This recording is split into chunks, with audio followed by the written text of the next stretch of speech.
जय हिंद दोस्तों, स्वागत है आप सभी का हमारे YouTube परिवार में। जैसा कि आज है 10 जुलाई 2020 के जितने भी करंट अफेयर्स के क्वेश्चन बन रहे हैं, हम उन सभी के बारे में चर्चा करेंगे और जो कि हमारे सभी कॉम्पिटिटिव एग्जाम्स के पॉइंट ऑफ व्यू से काफ़ी महत्वपूर्ण है। तो इनसे जुड़े और भी फैक्ट होते हैं, हम उन सभी को भी कवर अप करते हैं। तो आज की शुरुआत करते हैं हम पहले प्रश्न से। हाल ही में विश्व चॉकलेट दिवस कब मनाया गया है या विश्व चॉकलेट दिवस कब मनाया जाता है?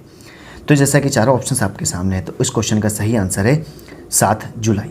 जैसा कि पूरे विश्व में विश्व चॉकलेट दिवस प्रत्येक वर्ष 7 जुलाई को मनाया जाता है। चॉकलेट मेसो अमेरिका में उत्पन्न हुआ था। आपको याद रखना है कि अगर बात आती है कि चॉकलेट का उद्भव कहाँ से हुआ है, तो आपको याद रखना है कि इसका उद्भव जो हुआ था वो कहाँ से हुआ था, मेसो अमेरिका से हुआ था। और पहला किण्वित चॉकलेट पेय जो कि 450 ईसा पूर्व में हुआ था। आपको याद रखना है कि जो सबसे पहले लिक्विड फॉर्म में जो चॉकलेट आया था वह पहली बार कब आया था, तो किण्वित रूप से चॉकलेट पेय 450 ईसा पूर्व में आया था। और यह दिवस 2009 से विश्व स्तर पर मनाया जा रहा है। और कुछ लोग यह भी मानते हैं कि यह 1550 में यूरोप में चॉकलेट आने का दिन था, इसलिए तब से भी मनाया जा रहा है। ठीक है दोस्तों, नेक्स्ट क्वेश्चन है, इंस्टाग्राम पर सर्वाधिक पैसा कमाने वाले सेलिब्रिटी हाल ही में कौन बन गए हैं? तो जैसा कि ये क्वेश्चन बहुत ही महत्वपूर्ण होता है कि इंस्टाग्राम पर सर्वाधिक पैसा कमाने वाले सेलिब्रिटी कौन बने हैं, तो इस क्वेश्चन का सही आंसर है ड्वेन जॉनसन या द रॉक काइली जेनर, जो अब प्रति पोस्ट अनुमानित 9,86,000 के साथ नंबर 2 पर हैं। इनको पीछे छोड़कर इंस्टाग्राम से सबसे ज़्यादा कमाई करने वाले सेलिब्रिटी बन गए हैं। ये प्रत्येक पोस्ट का 10,15,000 रुपये का शुल्क लगभग लेते हैं। और 2019 में काइली जेनर ने एक प्रायोजित पोस्ट पर लगभग $1.2 मिलियन कमाए थे। अगला प्रश्न है, 4 जंबो कोविड देखभाल, कौन सा 4 जंबो कोविड, आपको यह वर्ड मोस्टली याद रखना है कि देखभाल केंद्रों का उद्घाटन किस राज्य में हाल ही में किया गया है? तो इस क्वेश्चन का सही आंसर क्या होगा, आपको यह बताना है। तो इस क्वेश्चन का सही आंसर है महाराष्ट्र। जैसा कि हाल ही में महाराष्ट्र के मुख्यमंत्री कौन हैं, तो उद्धव ठाकरे ने 7 जुलाई 2020 को, अब वो चारों स्थान कौन कौन से हैं आपको यह याद रखना है, मुलुंड, दहिसर, कौन सा, मुलुंड, दहिसर, महालक्ष्मी रेस कोर्स और इसके अलावा बांद्रा कुर्ला। ये 4 स्थान हैं जहां पर 4 जंबो कोविड सेंटर का उद्घाटन किया गया है। और मुंबई की क्षमता में कुल 3,550 बिस्तर अतिरिक्त जोड़े गए हैं, जिसमें 222 ICU बिस्तर भी शामिल हैं। और यह सुविधा शहर और औद्योगिक विकास निगम अर्थात CIDCO की मदद से तैयार किया गया है पूरा। अगला प्रश्न है, हाल ही में भारत ने किस देश के साथ फॉरेन ऑफिस कंसल्टेशन का आयोजन किया है? किस देश के साथ फॉरेन ऑफिस कंसल्टेशन का आयोजन किया है भारत ने, आपको यह बताना है। तो जैसा कि इस प्रश्न का सही आंसर है अमेरिका।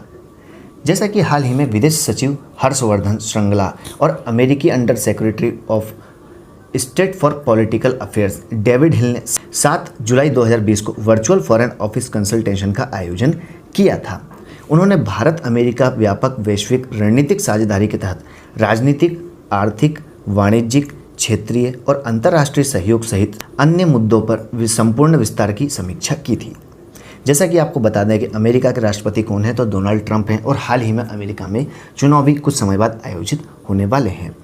अगला प्रश्न है, भारत ने किस देश में संस्कृत विद्यालय का हाल ही में निर्माण किया है या भारत ने किस अन्य देश में संस्कृत विद्यालय का निर्माण पूर्ण कर लिया है, आपको यह बताना है।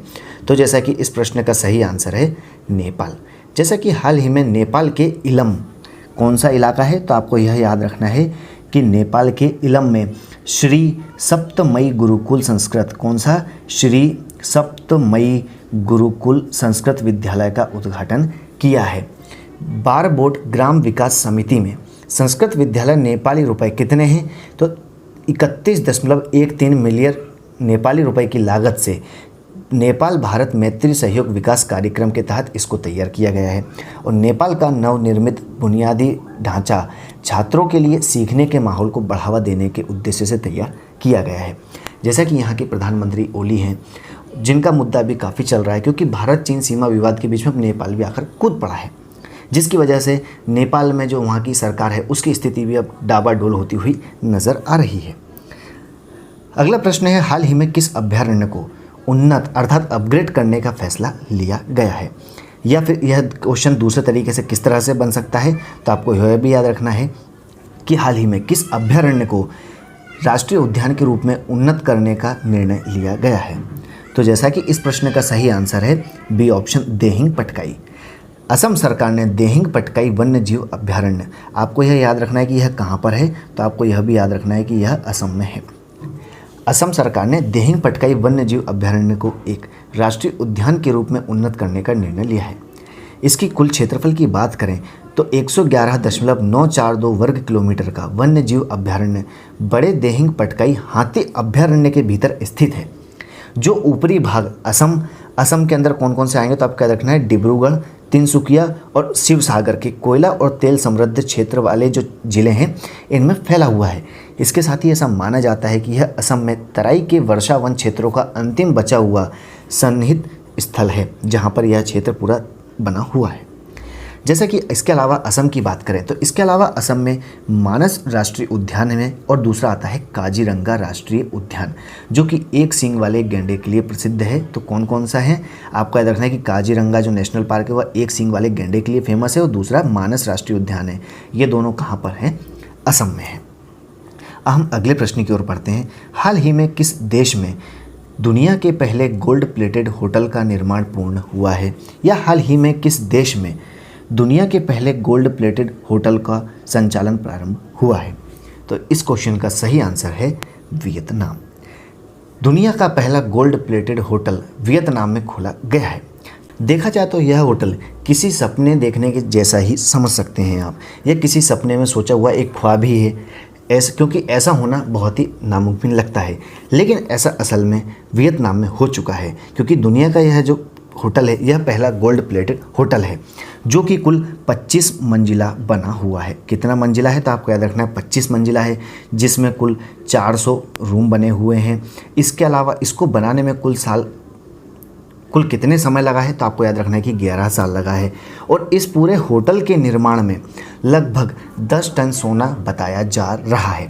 इसके अलावा इसमें एक दिन ठहरने का जो किराया है वह लगभग 4.85 हज़ार या 4,85,000 रुपये के समथिंग रखा गया है। इसके अलावा इसकी बात करें तो इस होटल के कमरे, यहाँ का गेट, छत, गैलरी, बिस्तर एवं टॉयलेट, वहाँ पर रखी हुई प्लेटें तक सभी गोल्ड प्लेटेड हैं। इसके अलावा गैलरी जो वहाँ पर है उसकी छत, उस पर जो डिज़ाइनिंग है वह भी गोल्ड प्लेटेड है। वह यहाँ पर जितने भी कर्मचारी हैं या वर्कर हैं उन सभी की ड्रेस भी गोल्ड प्लेटेड तैयार की गई है। देखा जाए तो वह पूर्ण रूप से सोने की नहीं है, लेकिन उसमें कुछ तार या बटन इस तरीके से ड्रेस को तैयार किया गया है जो कि पूरा गोल्ड प्लेटेड ही लगता है। वियतनाम की राजधानी की बात करें तो वह हनोई में है और यहाँ पर भारत और वियतनाम का जो संयुक्त सैन्य अभ्यास होता है विम्बेक्स भी कहा जाता है। तो यह थी पूरी चर्चा वियतनाम से जुड़ी। हम अगले प्रश्न की बात करते हैं। हाल ही में किस देश के तटरक्षकों के साथ समझौते ज्ञापन पर भारत ने हस्ताक्षर किए हैं?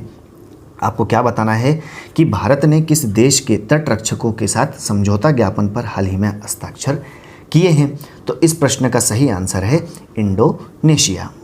भारतीय तटरक्षक बल ने समुद्री संबंधों और व्यापक रणनीतिक साझेदारी को बढ़ावा देने के प्रयास में इंडोनेशियाई तटरक्षक बल के साथ एक समझौते ज्ञापन या MOU पर हस्ताक्षर किया है। किसके साथ किया है? इंडोनेशिया के साथ। समुद्री प्रदूषण प्रतिक्रिया, समुद्री कानून प्रवर्तन, समुद्री खोज और बचाव के क्षेत्रों में सहयोगी और सहकारी साझेदारी में सुधार लाने के उद्देश्य से इस समझौते ज्ञापन पर हस्ताक्षर किए गए हैं। यह समझौता ज्ञापन ड्रग तस्करी, अवैध प्रवासन, समुद्री डकैती की घटना, तस्करी और अन्य ऐसे समुद्री अपराधों की रोकथाम के लिए सहयोग, नियंत्रण और प्रतिक्रिया के लिए एक चैनल के रूप में कार्य करेगा और क्षेत्र की सुरक्षा सुनिश्चित करने में भी मदद करेगा। इसके अलावा इंडोनेशिया से जुड़े और भी फैक्ट की चर्चा करें तो इंडोनेशिया की राजधानी कौन सी है? आपको याद रखना है कि इसकी राजधानी जकार्ता है। यहाँ के राष्ट्रपति कौन है? तो जोको विडोडो। और यहाँ की मुद्रा कौन सी है? तो इंडोनेशियाई रुपए है। अगला प्रश्न है, किस राज्य सरकार ने दस्तावेज स्कैन करने के लिए सेल्फ स्कैन ऐप को हाल ही में लॉन्च किया है? आपको क्या बताना है कि किस राज्य सरकार ने दस्तावेजों को स्कैन करने के लिए सेल्फ स्कैन ऐप को लॉन्च किया है? जैसा कि हम सभी जानते हैं कि हाल ही में भारत ने चीन के कुल 59 ऐप्स पर प्रतिबंध लगाया था, जिसमें कैम स्कैनर भी शामिल था।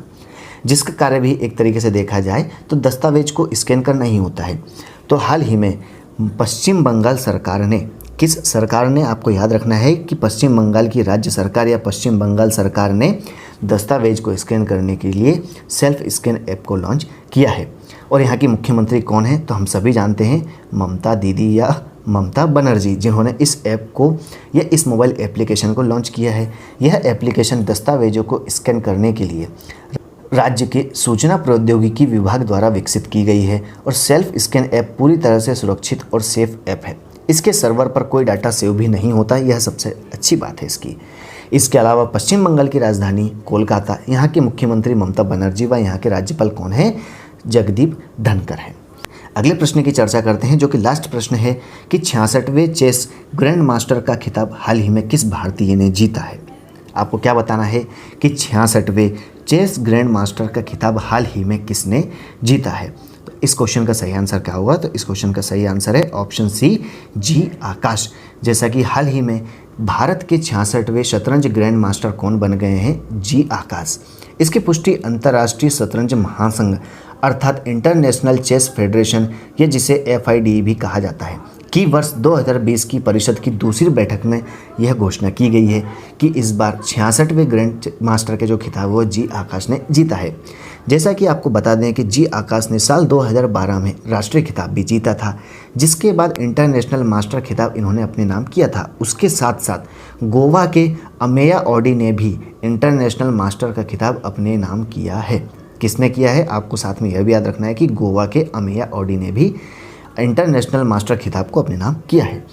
तो यह था आज दिनांक 10 जुलाई 2020 के महत्वपूर्ण करंट अफेयर्स का सेशन, जिसमें हमने मॉर्निंग तक जितने भी करंट अफेयर्स के क्वेश्चन हुए उन सभी घटनाओं के बारे में, उन सभी मुद्दों के बारे में हमने चर्चा की।